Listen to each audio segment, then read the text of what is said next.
students, welcome back to our Introductions to English Linguistics class, and today we're going to continue our discussions on semantics. Semantics, according to Griffith and Cradle in Introductions to Semantics books, that semantics is a linguistic study of meaning. So when we discuss about morphology, it was about the word, structures of word, and phonetics and phonology in relations to sounds, syntax structures of sentence, but now we're going to discuss about meaning. In semantics, there are some dimensions that we're going to discuss. The first is connotations.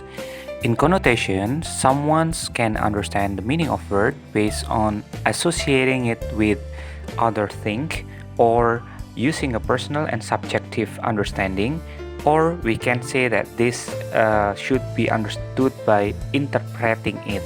For example, just like when we are listening to the word meja hijau, it doesn't mean directly refers to a green table, but someone can understand it by looking at the situations in court, or it called as law court. The second one is denotations. Denotations means that the word has its factual meaning, or it has the meaning based on the objective meanings that the people all over us will understand the meaning of the word directly from its words, or we can say it is literal meaning. Just like when we say apple, so the apple that we understand is similar with what other people understand. The third is synonym. In synonym means that the word has similar meaning or same meaning with other words, so it doesn't create another interpretations. The fourth is antonym. Antonym means that the word has a contrast meaning with others. For example, there is love and the antonym is hate. There is deep, so the antonym is shallow. In relations with meanings, there are some other discussions in semantics.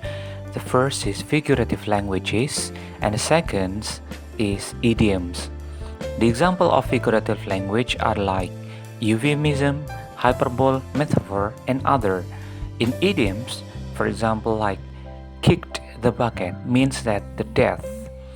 And the second one is hang your head, which means shame. So it means that to understand the idiom, we need to learn, while when we need to understand the figurative languages, we can only use our general cognitive principle. Discussing figurative languages, I would like to explain some only of figurative languages. The first is euphemism. Euphemism has an example like spending a penny, while actually when you are going shopping, you spend so much money. So it means that euphemism is a kind of figurative languages that's try to mention something more polite or reduce the effect of exaggerating or being true. The next is hyperbole. This figurative language tries to exaggerate anything that the speakers want to say. For example, the speakers say, "This is the biggest night," while actually this is just a night that they are visiting a certain event. The fourth is personifications. Here comes from the word person, which means that someone compare something with the ability like a person, like the wind raged, or the sun hid behind the mountain. The next figurative language is simile.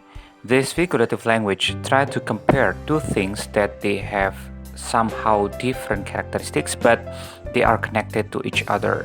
For example, like black as coal. So the person will use the word as and like as representations of showing comparisons between two things. The last figurative language that we're going to discuss is litotes. This figurative language means that someone's tried to be down to earth, so they do not want to be looked as an arrogant persons, just like an example, welcome to my hut, while actually he or she has very luxurious house. Students, That is the end of our discussions of semantics. So you may give comment on this video, or you may discuss further in our online class by providing some other examples, and also you may also ask questions and the other also may respond. See you later and have a nice day.